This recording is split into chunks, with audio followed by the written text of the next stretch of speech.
Okay, that was a little bit better than the first time I rode it. The ground's really slick, so it's not the ideal conditions right now.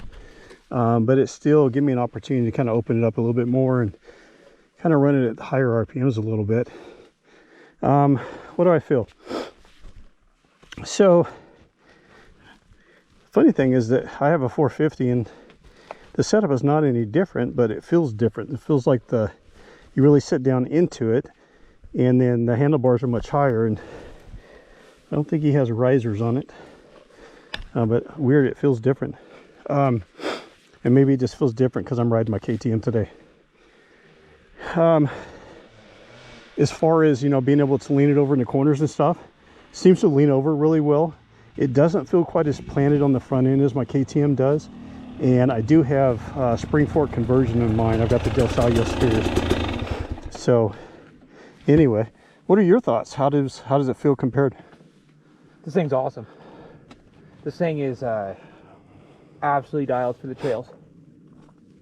Compared to my bike or the 4-stroke, it's obviously a lot lighter. Nimble in the corners, suspension feels good. I didn't think that I was gonna like having no engine braking. Yeah, it feels different, but it's actually a good feel. I think for intermediate, novice to intermediate rider, I think this would help you transition to ride a little faster. Yep. Coming off of a 4-stroke. Yeah, that sure. One being the TPI, and I don't know that, I've had a 2019 250XC as well, and it's not quite as on-off. So like when it hits the power band, it's not like the older bikes where it just hits hard and then just like it screams and you have no control. Yeah, I mean, from experience, the only other 2-stroke I've had is that 01 RM 250, and I mean, they're not even in the same category. No, it's so linear, and it's so easy to control the power. It changes directions very well. Very well. Yeah. Very well. Yep. It has, like I said, overall super light. Has enough power to lift the front end when you need it. It's dialed.